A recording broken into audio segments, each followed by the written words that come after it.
Today's topic is weather and climate, and we're going to keep it kind of as simple as possible here. So, not overcomplicate anything.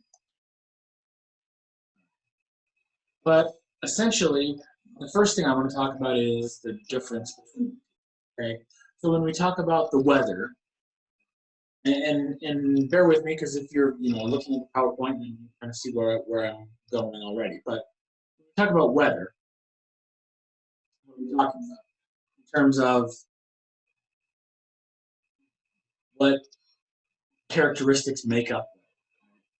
So everybody knows kind of examples of weather, and if I say what is the weather today, everyone knows the answer to the question. They can look outside and if it's sunny, and they can read a thermometer and see that it's however warm it is outside, 5 degrees.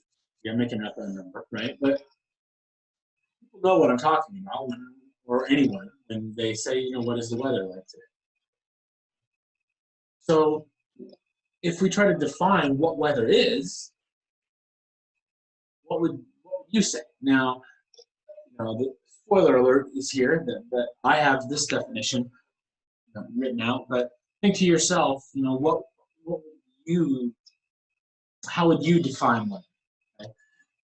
Scientifically, right, the kind of most basic explanation or definition of weather is the day-to-day change in conditions in the atmosphere at a particular place on Earth. So let's break that down. So first of all, weather implies immediate. In other words, if someone says, what is the weather like? You don't say, well, last week it was raining. Right?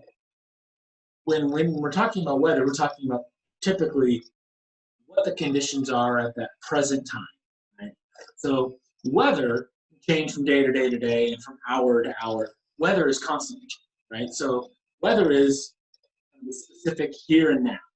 And also, weather is specific to a very particular place, right? The weather might be different here than it is in Seattle, and it may even be different here than it is in Coeur d'Alene, right? It's possible that it's cloudy and rainy in Coeur d'Alene and not cloudy and could be sunny here. I mean, that's unlikely, but it's possible, right? So weather is very specific in terms of the place and the time. Okay, so now how does that relate to climate, and how is climate? Because the two are related, right? And so if I said, well, what is our climate? That would be a more difficult question for some of you to answer than what the weather is today.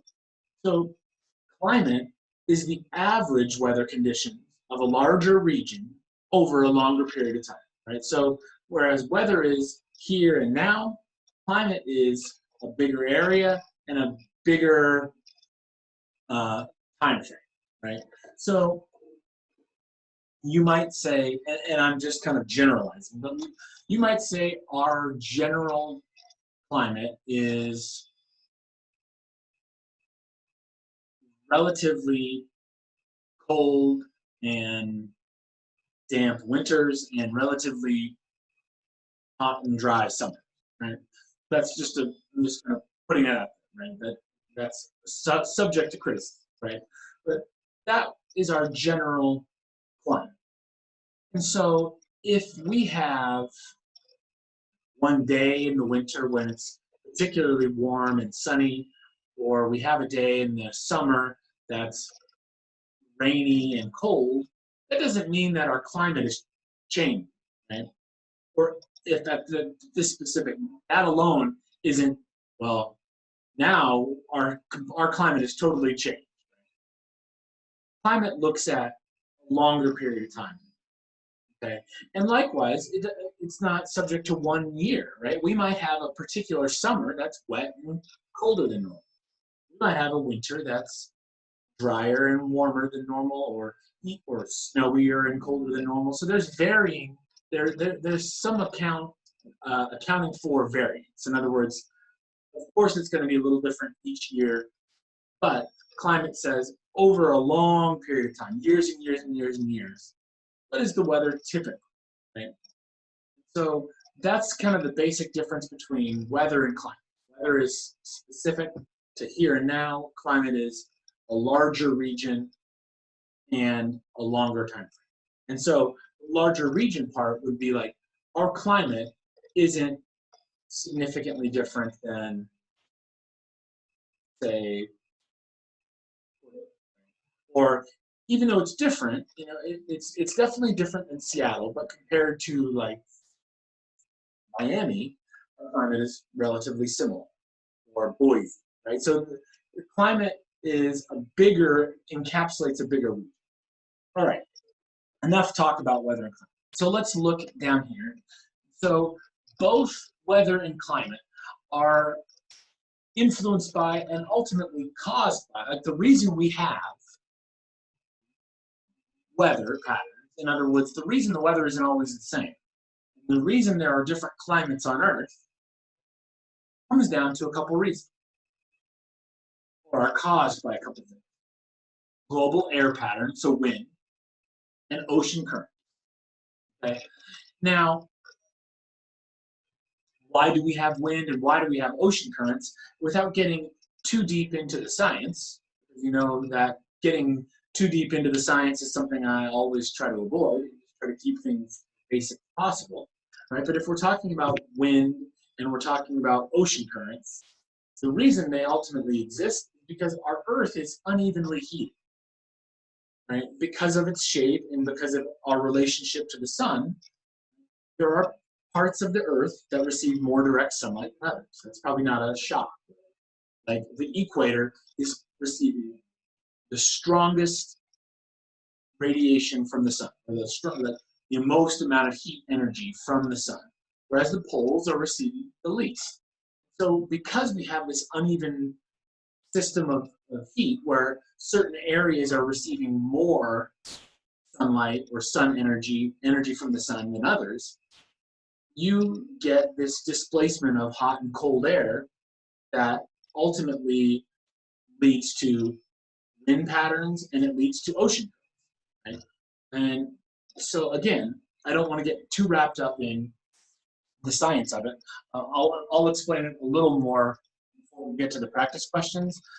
But what you get is, because of this consistent pattern, in other words, there's always going to be more heat energy at the equator than there is at the poles. And so you have this consistent way that the air acts that then dictates the wind, which then dictates the ocean currents. So ocean currents and wind patterns don't change much. They vary a little bit here and there, but they're ultimately, they stay the same, right? And so we refer to that, when we talk about winds, we call that the prevailing. And so an example of what I'm talking about would be, so we look at a map of the United States. Okay? The wind pattern will vary from day to day. It might be stronger one day or weaker one day. It might kind of go more north or south. It kind of looks like this. We saw a map of the jet stream, which is essentially the prevailing wind. It varies how it looks, and it changes kind of where the winds are strongest. But the one consistent thing is the wind across the United States and across our section of the northern hemisphere always blows from west to east. That means the prevailing winds are always coming from Seattle and the Pacific Ocean towards us. That doesn't mean I can go stand outside and on a certain day the winds are coming from a different direction. That's different, right? That's localized. When we're talking about big picture stuff, wind is always coming from the west to the east where we live. Right? And that impacts climate. Right? If the wind came from the entirely opposite direction, our climate would be significantly different. Right? So without getting into that too much, right? That's just something to think about. The prevailing winds really dictate and show us what climates are going to look like, what weather is going to look like on a particular day. And so, for an example, right, because we get the majority of our storms and the way that the wind brings in our storm systems, right, is we get moisture from the Pacific. that moisture mostly drops over Seattle and then mostly whatever's left over the mountain. So we are significantly drier than Seattle. And that's because the prevailing winds bring in storms from the west. If storms came in from the east, that might look entirely different. If the prevailing winds came from the east, Seattle would be drier than we are, very likely, right? Which would make the climate look a lot different. So we don't think about these kind of things, but wind really impacts weather and just general climate, right? Now, same thing with ocean currents. I didn't get into ocean currents, but when you have, we have all these hot and cold ocean currents that are flowing almost like rivers within the ocean, right? They're currents that are going a specific direction that go and follow a certain course. And they impact weather and climate also. A good example of this is if you look at the west and east coast of the United States. I don't know if anyone here has ever been to south or the east coast, especially in the summer. And if you go to, I know Terrence has, but if you're in the east coast in the summer, the biggest difference isn't necessarily the temperature. The biggest difference is the humidity. And a big reason for why it's more humid there than it is on the west coast has to do with the ocean currents. So on the east coast of the United States, we have a warm ocean current that flows up from the south and along the United States. What that means is the water temperature in the ocean is significantly warmer. Whereas on the west coast, we have exactly the opposite. We have a cold ocean current that comes down from Alaska and Canada, goes all the way down the west coast of the United States. That means, and I'm not trying to be too specific, but to give you an idea, the temperature in the water off the coast of California very likely will be colder than the temperature in the water in New York State, even though California is much further south. And that's from the ocean currents. That's the reason, right? Now, getting back to what I was talking about with humidity, is the reason the East Coast is more humid, well, part of the reason. There's other factors, right? I'm not trying to overstate, but a lot of it is warm water evaporates more quickly, which means we have more water vapor in the air, which makes it feel more humid. Where on the West Coast, if the oceans are colder, there's less water vapor that's evaporating, getting into the air, and so our air is drier and not necessarily, I was going to say colder, but drier, just drier, right? And so that impacts weather also. With more humidity, you get more rainstorms, you get thunderstorms, and with less humidity, you get less. Right? So that impacts climate also.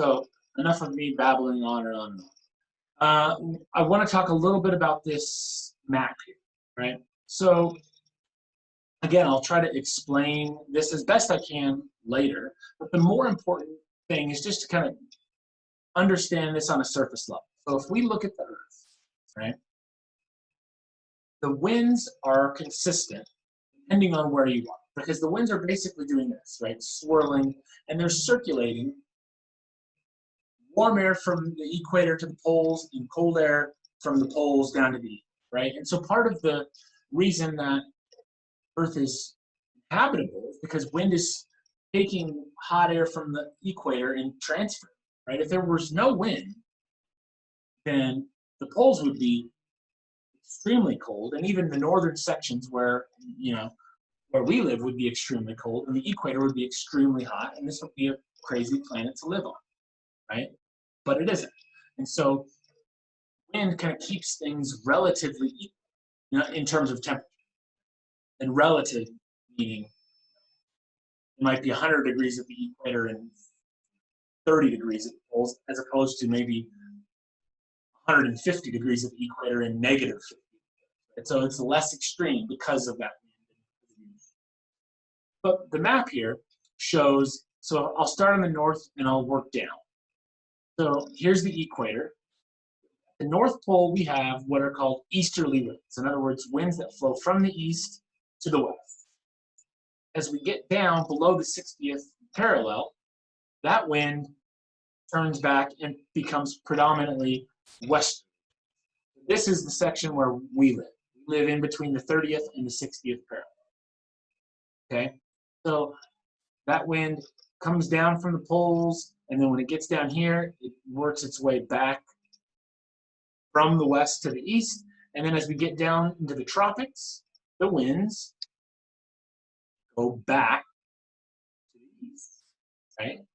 Or back from the east to the west. In other words, they flow in an easterly direction. Now, think of the two hemispheres like mirrors. Notice the same thing happens in the southern hemisphere. South Pole, there are easterly winds, just like at the North Pole. And then when you get to the 60th parallel here, they go back from the west to the east. And then when you get to the tropics again, they go back from the east to the west. So, and around the equator, they're essentially, those trade winds are blowing in the same direction. So that, again, is going to impact climate. All right, so enough blabbing on about that. Let me stop this screen share and pull some practice questions. And we can talk a little bit more about it. So before I get to the practice questions, I did want to kind of read this because I read this today and found it to be particularly explained it in a interesting way. So weather and climate, that's the same stuff we already talked about. Down here, their explanation of wind and ocean currents is good, I thought. And so I just wanted to kind of read it real quick. It says all weather and climate ultimately arise from the uneven heating of the earth. That's kind of what we talked about. Sun's rays fall more directly at the equator than they do at the pole, resulting in an uneven heat, right? And that leads to our global wind pattern. Because we have warm air at the equator rising, so warm air rises, creating an area of low pressure. And as it moves towards the poles, cold air sinks at the poles, creating an area of high pressure. And so you get this constant high pressure to low pressure, back to high pressure. Right? And that's the reason the winds are always the same. Because there's always this certain amount of high pressure at the poles and a certain amount of low pressure at the, right? And that doesn't change. And how that relates to ocean currents, because ocean currents are caused partly by the wind. So because the winds are consistent, ocean currents are going to be consistent also. And by variations in the density of water, because warm water is less dense than cold water. And so that is also leading to the fact that those things are always going to be consistent. Right? So let's look at a couple, and this is the same map that we looked at essentially. Well, let's look at some questions. Okay, so number one says the diagram of global wind patterns suggests that weather systems between 30 degrees north and 60 degrees north generally move in which direction? Okay, so even though it's going to be pretty small, I'm going to zoom out. Ooh, can I get it? I don't even think I can. All right. Well, let's just do the best we can. So if that looks really tiny, bear with me. So it's saying, according to this diagram here, do the winds between 30 and 60 degrees north move northeast to southwest, northwest to southwest, southeast, northwest, or southwest to northeast? Now, let me just zoom. We're talking between 30 and 60 north. So they're westerly, so they're going in this direction. So from where to where? That's the key here, is can we understand kind of what the question is asking? We know they're westerlies, and we know they're going from the west to the east. So with that in mind, we know they're going west to east. So we can rule out A, northeast to southwest. We know they're not going from east to west. And we can rule out C, southeast to northwest. A and C, gone. Now, let's go back and look at that. Are they going from the northwest to the southeast or from the southwest to the northeast. Look, they're going from down here to up there. So they're going north and east. They're going from the southwest to the northeast. Southwest, northeast would be D. And sorry, that was a lot of bouncing around there. So hopefully you stuck with me. So D would be the answer for that one. All right. Let's do one that doesn't rely on that because I don't want to hop back and forth. So let's look at number 3. Number 3 says, and again, feel free if you want to answer in the chat, go ahead and do that if you want to follow along with me and let me know you're getting it. Otherwise, you just kind of do it in your head, and that's totally fine. The 3 says, hurricanes are violent storms with high winds and rain that form over the ocean. They cover an area 300 to 600 miles across and move relatively slowly, between 5 and 15 miles per hour. Meteorologists can now predict their paths with a great deal of accuracy. Which of the following technologies best accounts for accurate hurricane? We're trying to see which of these 4 options is the most logical explanation for why they can accurately track hurricanes. A, anemometers, which measure wind speed. B, thermometers, which measure air temperature. C, the Beaufort wind scale, a method of estimating wind speed. Or D, satellites, which transmit cloud photos and weather data. All right. So this is kind of a weird question in terms of our answer choices are not the greatest in terms of there's not a lot of clarity, right? So when you get a question like that, you really got to make sure that you weed out any that don't make sense. And I guess the first thing that I would rule out would be C, right? Just from the reason that I would pick C first to get rid of is the word estimate, right? It says the Beaufort wind scale is a method of estimating wind speed. An estimate is, by definition, less accurate, right, than a measurement. If something is measuring something, that tells us that's pretty accurate, right? Whereas estimating something is about that, right? So if we're looking for something that best accounts for accuracy, something that's estimating wind speed, the first thing I'd throw out. Okay, now we're left with a wind speed gauge, an anemometer, or a thermometer, which measures air temperature. So those are both accurate. In other words, this is going to accurately measure wind speed. This is going to accurately measure air temperature. So is it going to be one of these two, or is it going to be a satellite? Now, you could probably make an argument for any of the 3, but keep in mind that the anemometer is just measuring wind speed, right? So do we want to go off of wind speed only? Do we want to go off of air temperature only? Or do we want to go off of a photo and weather data that kind of accumulates all of it, right? The satellite is more inclusive in terms of we can see all those different components on a satellite, right, with an image. And so the satellite is going to give us the best chance at accurately tracking. So that's kind of a weird question, but in the end, D is the right answer. All right, so let's see how we're doing on time. All right, we've got enough time for, so let me, and here's a really softball here. I'm gonna lob one up. This one should be a free. So let's just go through it quickly.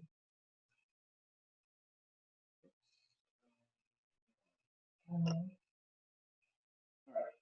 So number 4 says, which of the following help even out the unbalanced heating of Earth as a whole? A, precipitation associated with fronts.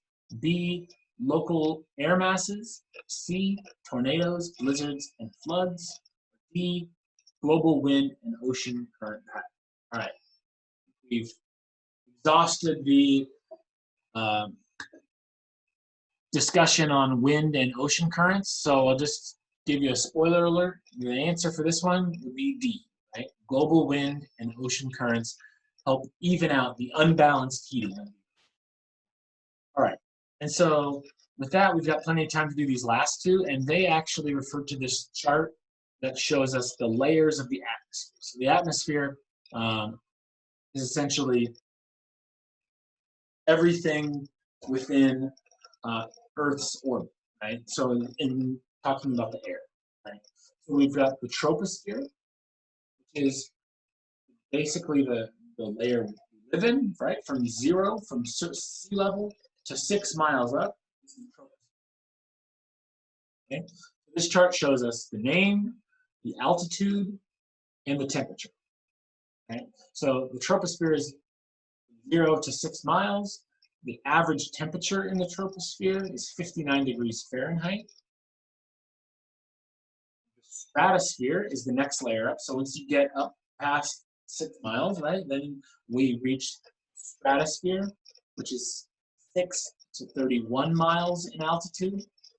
We're going out away from the Earth. And the average temperature, or the temperature range there, can be from negative 76 degrees Fahrenheit to 32 degrees Fahrenheit. The mesosphere, and the India, I have to look at that one. For the sake of simplicity here, let's call it mesosphere. And that's from 31 to 50 miles, and that can be anywhere from 32 degrees Fahrenheit to negative 212 degrees Fahrenheit.